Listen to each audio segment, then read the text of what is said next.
Hello students, कैसे हैं आप सभी? Sir we all are fine. Sir आप कैसे हैं? मैं भी अच्छा हूँ। सो स्टूडेंट्स, आज हम बात करेंगे class 8th mathematics chapter 3 understanding quadrilaterals. Right, तो अंडरस्टैंडिंग क्वाड्रिलेटरल तक पहुंचने के लिए ना सबसे पहले हमें कर्व्स के बारे में इंफॉर्मेशन पता होनी चाहिए। सो सबसे पहले हम डिस्कस करेंगे कर्व्स के बारे में और उसके बाद मैं आपको बताऊंगा अंडरस्टैंडिंग क्वाड्रिलेटरल्स, उसकी क्वाड्रिलेटरल्स की मीनिंग क्या है। तो कर्व्स के बारे में पढ़ेंगे और हम इसमें कवर करेंगे कर्व्स के टाइप्स क्या होते हैं और उसके साथ साथ हम जो कवर करेंगे पॉलीगन्स और पॉलीगन्स के क्लासिफिकेशन और साथ के साथ उसके टाइप्स। ओके, सो स्टार्ट करते हैं। और सबसे पहले हम पढ़ने जा रहे हैं प्लेन कर्व की मीनिंग क्या होती है। तो प्लेन कर्व की क्या होती है मीनिंग? तो देखिए, आप जब आप बहुत ही छोटे होते हैं, from the very beginning of your age, तो आप ना उस समय आपको आपके पेरेंट्स क्या करते हैं, आपके पेरेंट्स आपको एक पेंसिल और साथ ही साथ आपको एक पेज दे देते हैं और आप उसमें क्या करते हैं, आप उसमें डिफरेंट डिफरेंट लाइंस वगैरह ड्रॉ करते हैं। ओके, सो आज हम उसी चीज को समझने जा रहे हैं कि वो होते क्या है एक्चुअल में। तो देखते हैं सबसे पहले प्लेन कर्व। प्लेन कर्व का मतलब क्या होता है? इसका मतलब होता है when you join a number of points without lifting your pen.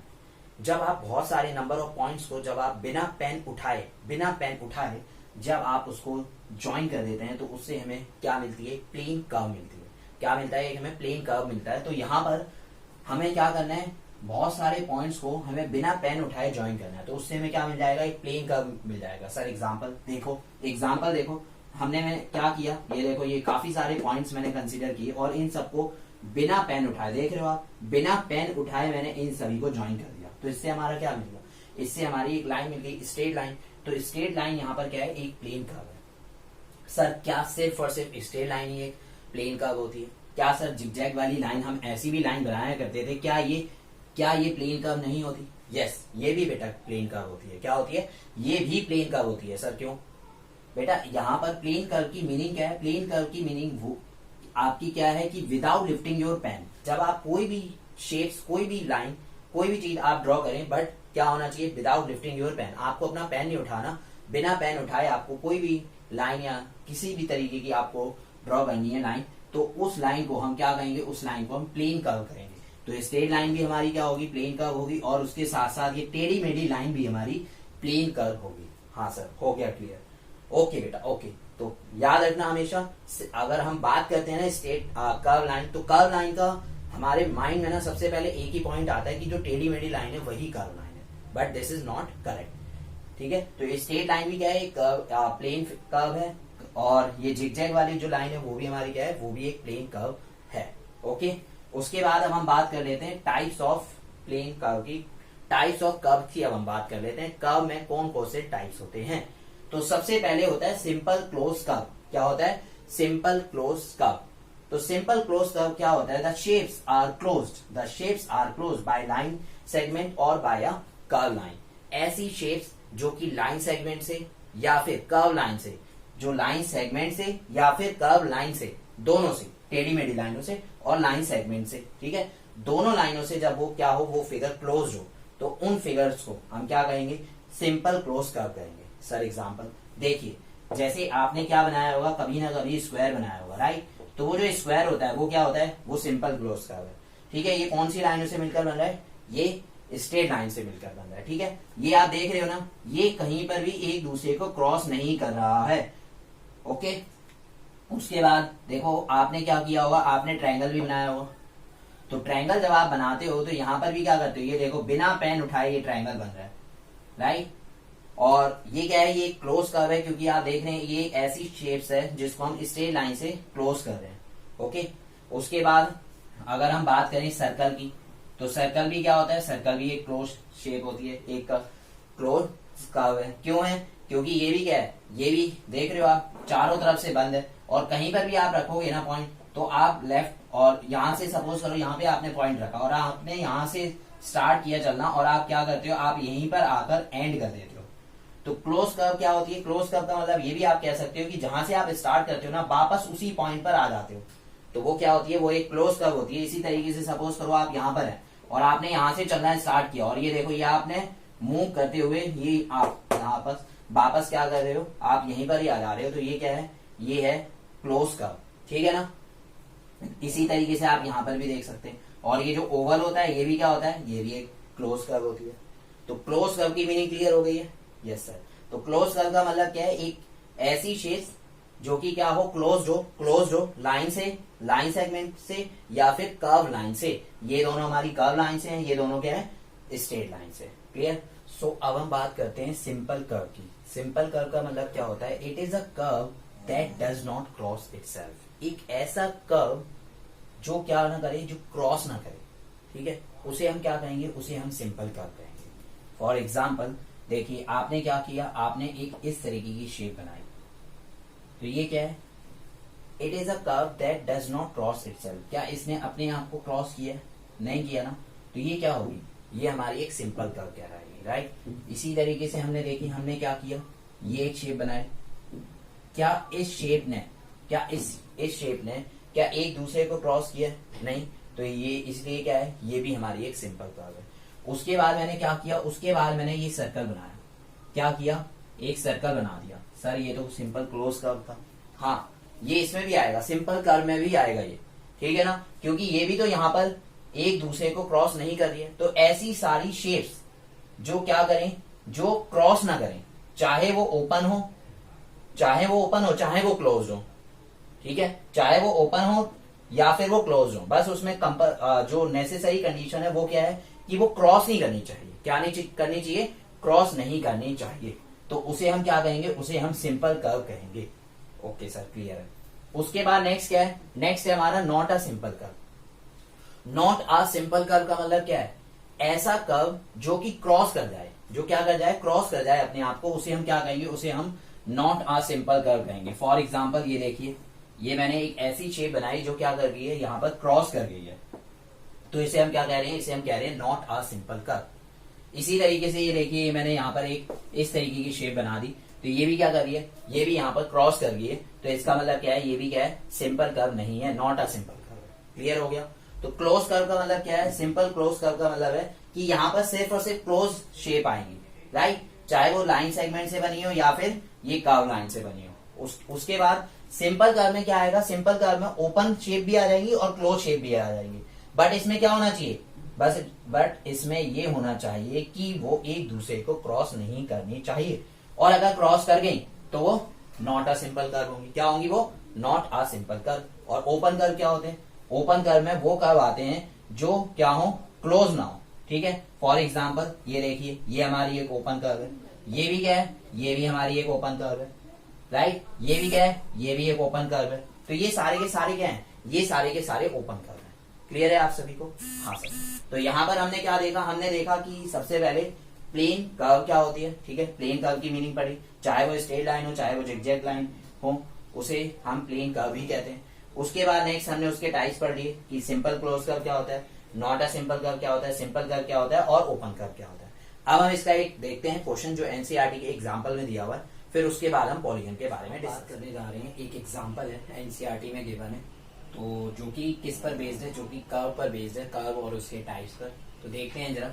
सबसे पहले इसमें हमें गिवन है सिंपल क्लोज कर्व। तो सिंपल क्लोज कर्व हमें इसमें से चारों फिगर में से आइडेंटिफाई करना है। ये क्लोज फिगर नहीं है, ये भी क्लोज फिगर नहीं है, ये दोनों क्लोज फिगर है। सबसे पहले अगर हम देखें तो ये दोनों क्लोज फिगर है, लेकिन उसमें एक और वर्ड ऐड है, सिंपल। क्या ऐड है? सिंपल। तो सिंपल का मतलब क्या होता है? सिंपल की मीनिंग होती है कि एक ऐसा फिगर जो कि ओवरलैप ना करे, कट ना करे, राइट। तो ये तो कट कर रहा है, ये सिंपल, ये क्लोज फिगर तो है लेकिन सिंपल नहीं है।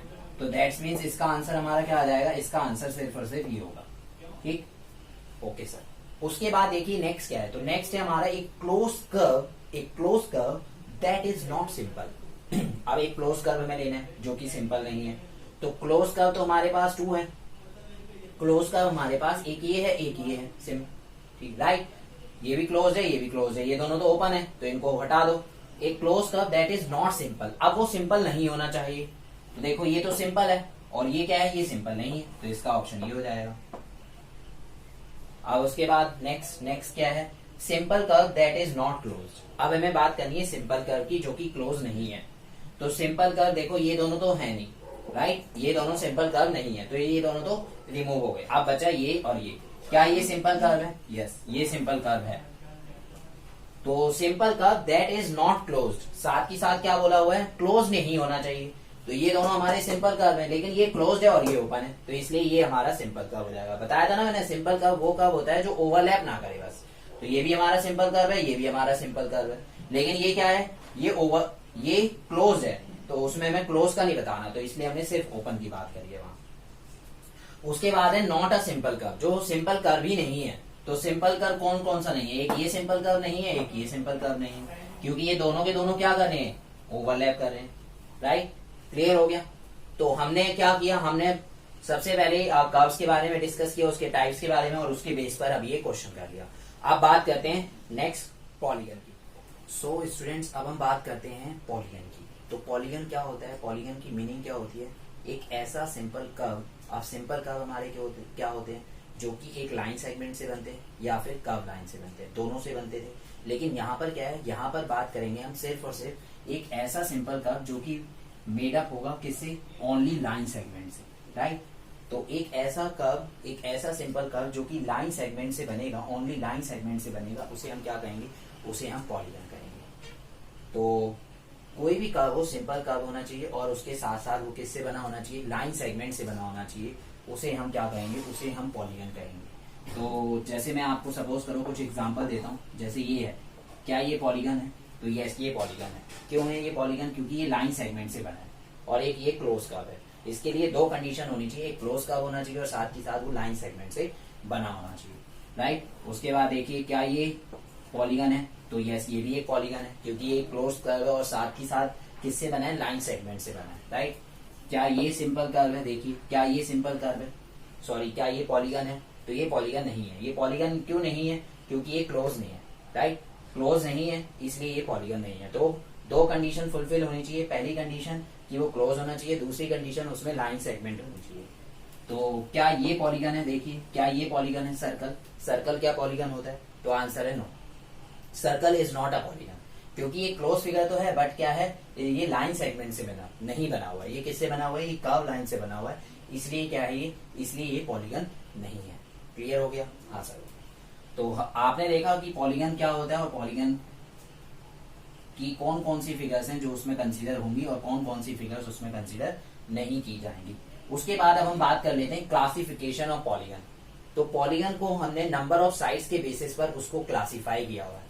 तो सबसे स्मॉलेस्ट जो पॉलीगन होता है, स्मॉलेस्ट नंबर ऑफ साइड्स का जो पॉलीगन होता है वो क्या होता है, 3। क्योंकि हम 3 से कम नंबर ऑफ साइड्स, अगर 3 से कम नंबर ऑफ साइड्स होंगी तो वो एक क्लोज शेप नहीं बन सकती। राइट, तो यहाँ पर सबसे स्मॉलेस्ट जो होता है वो 3 नंबर ऑफ साइड्स का होता है, तो इसको हम क्या बोलते हैं, 3 मीन्स ट्राइंगल। क्या होता है ये, ट्राइंगल। उसके बाद ट्राई का मतलब क्या होता है, 3 और एंगल। राइट, तो जिसमें 3 साइड्स हैं उसमें हम क्या कहेंगे, उसे हम कहेंगे ट्राइंगल। उसके बाद जिसकी 4 साइड्स होंगी, ठीक है, 4 साइड्स का भी एक क्या है, वो भी एक पॉलीगन है, तो क्वाड्रिलेटरल। क्वाड का मतलब क्या होता है, 4, जो इस चैप्टर का नाम था अंडरस्टैंडिंग क्वाड्रिलेटरल। तो क्वाड का मतलब क्या होता है, 4, और लेटरल का मतलब क्या होता है, साइड्स, तो क्वाड्रिलेटरल। तो हम क्या करते हैं, हम उसकी साइज के बेसिस पर उसको क्लासीफाई करते हैं। उसके बाद जिसकी 5 साइड्स होती हैं उसे हम क्या कहते हैं, उसे हम कहते हैं पेंटागन। क्या कहते हैं उसे, पेंटागन। जिसकी 6 साइड होती है उसे हम क्या कहते हैं, उसे हम कहते हैं हेक्सागन। जिसकी 7 साइड्स होती हैं उसे हम क्या कहते हैं, उसे हम कहते हैं हेप्टागन। और जिसकी 8 साइड होती है उसे हम क्या कहते हैं, तो उसे हम कहते हैं ऑक्टागन। क्या कहते हैं उसे, ऑक्टागन। और जिसकी 9 साइड्स होती हैं उसे हम क्या कहते हैं, उसे हम कहते हैं नॉनागन। और जिसकी 10 साइड्स होती हैं उसे हम क्या कहते हैं, तो जिसकी 10 साइड्स होती हैं उसे हम क्या कहते हैं, डेकागन। राइट, तो ट्राइंगल 3 साइड्स को ट्राइंगल बोलेंगे, 4 साइड्स होंगी तो हम क्वाड्रिलेटरल बोलेंगे, 5 साइड्स होंगी तो पेंटागन बोलेंगे, 6 साइड्स होंगी तो हेक्सागन बोलेंगे, और 7 साइड्स हैं तो हेप्टागन बोलेंगे, और 8 साइड है तो ऑक्टोपस होता था ना, वहां पर भी उसके 8 पैर होते थे। इसी तरीके से देखो यहाँ पर क्या है, ऑक्टागन मीन्स 8 साइड होंगी जिसकी, और 9 नॉनागन, और 10 जिसकी साइड है उसे हम डेकागन। इसी तरीके से ये और कॉन्टिन्यू भी चलते रहता है, और इसको हम अगर n टाइम्स तक ले जाएं तो उसे हम क्या बोलेंगे, n-गॉन्स। ठीक है, एंगल्स। तो ये कॉन्टिन्यू चलता रहेगा, 11 साइड, 12 साइड, 14, 15, 16। राइट, तो इस तरीके से ये चलते रहता है। जैसे अगर 16 है तो हम उसे क्या बोल देंगे, हम उसे बोल देंगे हेक्साडेकेगन। ठीक है, और अगर पेंटाडेकेगन, 15 वाले को हम क्या बोलते हैं, पेंटाडेकेगन। तो आपको अभी तक सिर्फ आपको क्या करना है, आपको सिर्फ 10 तक के नाम को लर्न करना है। राइट, 3 को ट्रायंगल, तो ये है, और 10 वाले को डेकेगन। तो ये हमने क्या सीखा, हमने सीखा कि पॉलीगन को उसकी नंबर ऑफ साइज के बेसिस पर हमने उसे क्या किया है, क्लासिफाई किया है। तो ट्रायंगल जो है, ट्रायंगल देखिए इसमें 3 साइड्स होती हैं, इस तरीके से ड्रॉ हो जाएगा। क्वाड्रिलेटरल इसमें आपको 4 साइड्स, जैसे ट्रायंगल है, एंगल की बात और कर लेते हैं। तो ट्रायंगल है, ट्रायंगल में हमारी टोटल 3 साइड्स होती हैं। क्वाड्रिलेटरल में टोटल 4 साइड्स होती हैं। पेंटागन टोटल 5 साइड्स होंगी, राइट, इसमें टोटल 5 साइड्स होंगी। हेक्सागन टोटल 6 साइड्स हो जाएंगी, 1 2 3 4 5 और 6, राइट। तो इसमें देखिए, इसमें एंगल का सम कितना होता है, इसमें ट्रायंगल की एंगल का सम जो आपने पढ़ा हुआ है वो क्या पढ़ा हुआ है, 180 डिग्री होता है। क्या होता है, 180 डिग्री। उसके बाद क्वाड्रिलेटरल में देखिए आप कैसे निकालेंगे, अगर मैंने इसको 2 पार्ट्स में डिवाइड कर दिया, क्वाड्रिलेटरल को अगर मैंने क्या किया, इसमें एक डायगोनल ड्रॉ कर दिया, तो इससे ये 2 पार्ट्स में डिवाइड हो गया, ये 1 और ये 2। तो इसमें दोनों का सम कितना होगा, देखो इसका भी सम 180, इसका भी सम 180, तो टोटल ये कितना हो जाएगा, दोनों ट्रायंगल का सम जो होगा वो 180 हो जाएगा। 180 प्लस 180 इक्वल टू 360। तो इसमें क्वाड्रिलेटरल में एंगल सम जो प्रॉपर्टी होती है वो क्या होती है, 360 डिग्री होती है, ठीक है। अब उसके बाद हम बात कर लेते हैं नेक्स्ट। तो नेक्स्ट है हमारा ये पेंटागन। तो पेंटागन में देखिए आप, पेंटागन में क्या है, 1 2 और 3। तो इसमें कितने ट्रायंगल में इसमें डिवाइड हुआ है, इसमें 3 ट्रायंगल में डिवाइड हुआ है। तो 180 प्लस 180 प्लस 180, तो ये क्या हो जाएगा, ये आ जाएगा 540। उसके बाद अगर हम हेक्सागन में बात करें, तो हेक्सागन में कितने ट्रायंगल में यहाँ पर डिवाइड होगा, ये देखिए, ये हो गया हमारा 1 2 3 4, ये 4 ट्रायंगल में डिवाइड हो गया, राइट। तो 4 को अगर हम 180 से करते हैं, क्योंकि 180 इसका होगा, सेकंड वाले ट्रायंगल का भी सम 180 होगा, थर्ड वाले ट्रायंगल का भी सम 180 होगा, और फोर्थ वाले का भी सम 180 होगा। तो 180 इंटू 4 ये हो जाएगा 720 डिग्री, राइट। तो आप यहाँ पर क्या नोटिस कर रहे हैं, आप यहाँ पर नोटिस कर रहे हैं जितनी उसमें नंबर ऑफ साइड्स है ना, उसमें से हम 2 माइनस करके उसको मल्टीप्लाई कर रहे हैं। जैसे इसमें यहाँ पर नंबर ऑफ साइड्स कितनी है, 4 है, तो हमने क्या किया, 4 माइनस 2 इंटू 180 किया। यहाँ पर total number of sides, total number of triangle कितने बन रहे हैं, 2 बन रहे हैं ना, तो 2 इंटू 180 हमने किया। यहाँ पर कितने ट्रायंगल बन रहे हैं, यहाँ पर हमने ट्रायंगल बन रहे हैं टोटल 3, तो हमने यहाँ पर क्या किया, टोटल नंबर ऑफ साइड्स थी 5, तो 5 में से हमने 2 को माइनस किया और फिर 180 से मल्टीप्लाई कर दिया। यहाँ पर कितने ट्रायंगल बन रहे हैं, तो यहाँ पर ट्रायंगल बन रहे हैं 4, और नंबर ऑफ साइड्स कितनी है, नंबर ऑफ साइड्स है 6, नंबर ऑफ साइड्स है 6 और एंगल ट्रायंगल बन रहे हैं 4, तो 6 माइनस 2 इंटू 180। तो आप ये देख रहे हो ना, हर किसी में 2 का गैप है। नंबर ऑफ साइड्स है अगर 6 तो ट्रायंगल बन रहे हैं 4, नंबर ऑफ साइड्स है अगर 5 तो ट्रायंगल बन रहे हैं 3, नंबर ऑफ साइड्स है अगर 4 तो ट्रायंगल बन रहे हैं 2, और नंबर ऑफ साइड्स है अगर 3 तो ट्रायंगल बन रहा है 1, राइट। तो हर किसी में आपने देखा ना 2 का गैप है, तो इसलिए मैं क्या कर रहा हूँ, इसलिए देखो 4 माइनस 2 किया, 5 माइनस 2 किया, 6 माइनस 2 किया, और 3 माइनस 2 करूंगा, तो ये क्या आ जाएगा, ये भी आ जाएगा हमारा 180। देखो ये एक ट्रायंगल बन रहा है 1 इंटू 180, 180 आ गया। इसमें 2 ट्रायंगल बन रहे हैं, तो 4 माइनस 2 इंटू 180 360 आ जाएगा। तो इस तरीके से हमने क्या करना है, इस तरीके से ना हमें इसकी जो इंटीरियर एंगल है, इंटीरियर एंगल हमें उसका सम निकाल देना है। तो यहाँ पर एक जनरलाइज फॉर्मूला बन गया, अगर हमें कभी भी इंटीरियर एंगल का सम निकालना है, क्या करना है, अगर हमें इंटीरियर एंगल का सम निकालना है तो हम क्या करेंगे, नंबर ऑफ साइड्स जो होंगी, नंबर ऑफ साइड्स में से हम 2 माइनस कर देंगे, ठीक है ना, क्योंकि हमने अभी यहाँ पर रिलेशनशिप देखा है। तो नंबर ऑफ साइड्स में हम क्या करेंगे, 2 माइनस कर देंगे और इंटू कर देंगे 180 से।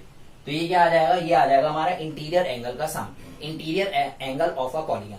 तो किसी में भी अगर हमें इंटीरियर एंगल का सम फाइंड आउट करना है तो हम क्या करेंगे, सिंपली ये फॉर्मूला अप्लाई कर देंगे, n माइनस 2 इंटू 180।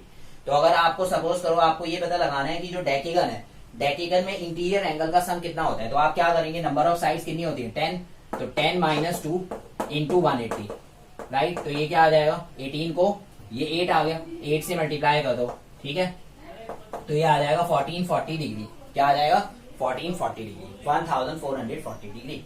क्लियर है यहाँ तक। तो हमने बात की कि पॉलीगन क्या होता है और कौन कौन से जो शेप्स हैं वो पॉलीगन नहीं होती।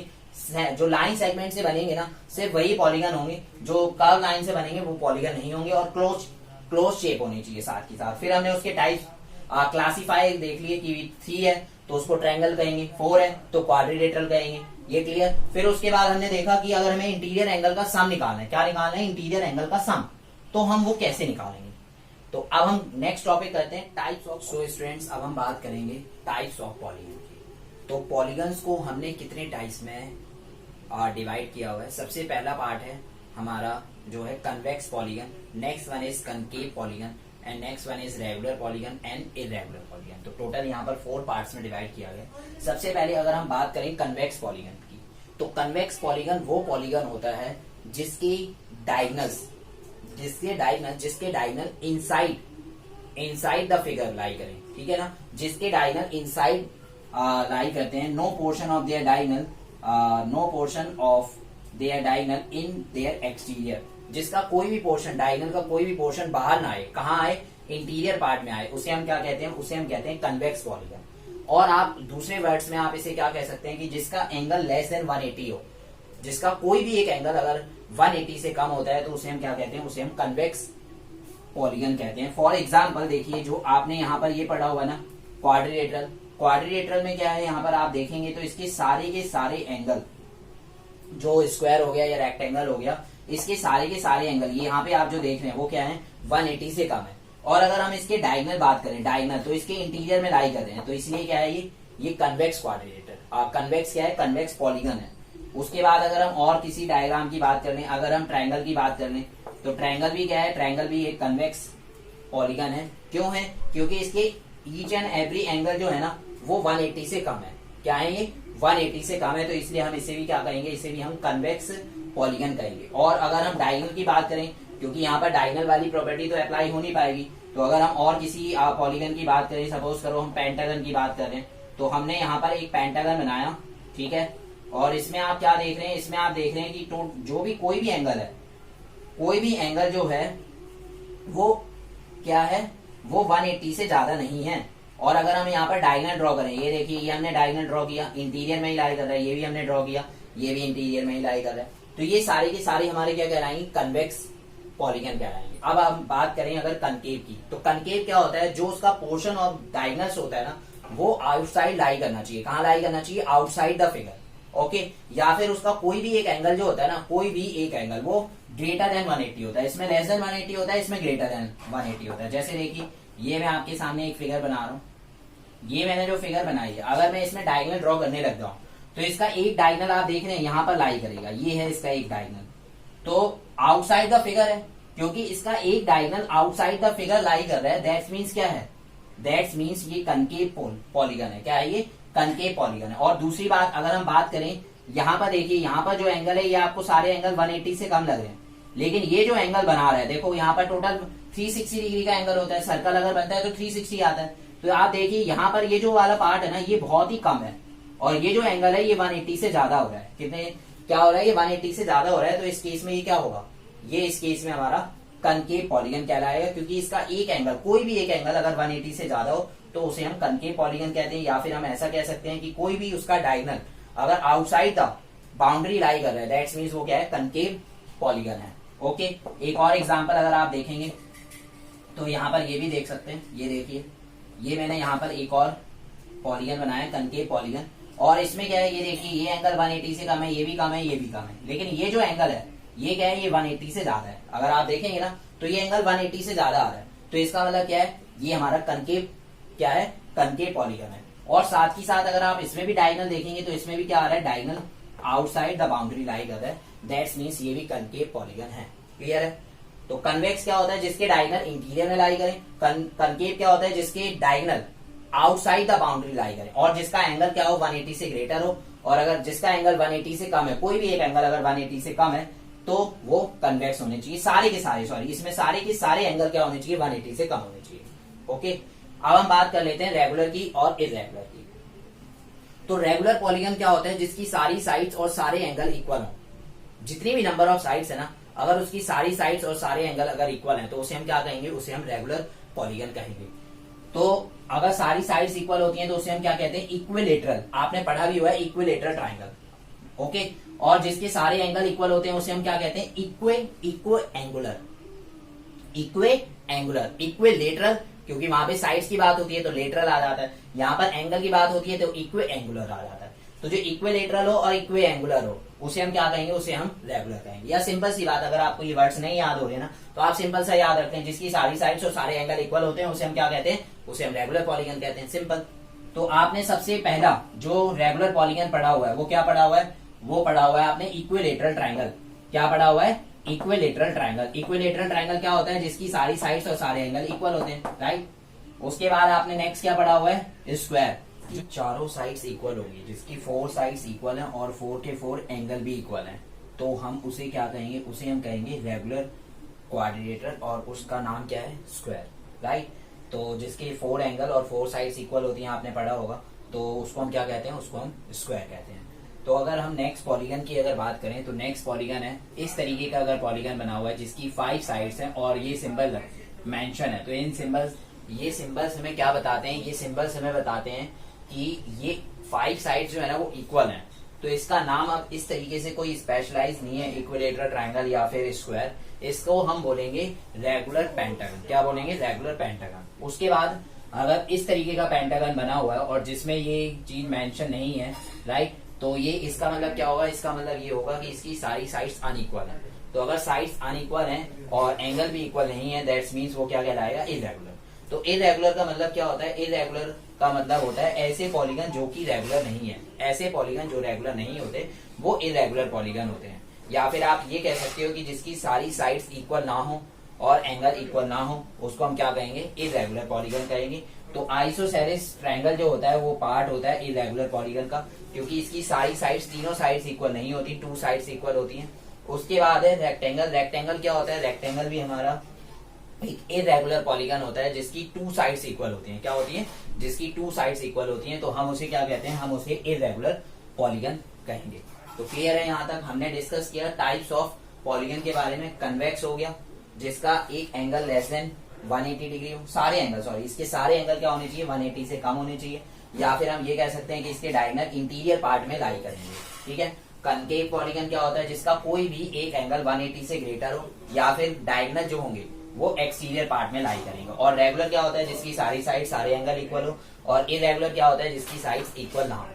तो स्टूडेंट्स, हमने यहाँ तक कंप्लीट किया, इसका जो इंट्रो पार्ट है वो हमने कंप्लीट कर लिया। अब नेक्स्ट क्लास में हम एक्सरसाइज नंबर 3.1 के क्वेश्चंस करेंगे और साथ ही साथ जानेंगे कि अंडरस्टैंडिंग क्वाड्रिलेटरल जो है, इस चैप्टर का नाम है, इस चैप्टर की मीनिंग क्या होती है, ओके। और फिर हम एक्सरसाइज 3.1 कंटिन्यू करेंगे। सो स्टूडेंट्स, आपको ये वीडियो कैसी लगी, उसके लिए आप लाइक करें, शेयर करें और साथ ही साथ मुझे कमेंट बॉक्स में जरूर बताएं। अगर आपका कोई डाउट है तो आप कमेंट बॉक्स में पूछ सकते हैं, ओके स्टूडेंट्स। तो till then, bye bye, take care and thank you so much and Jai Hind.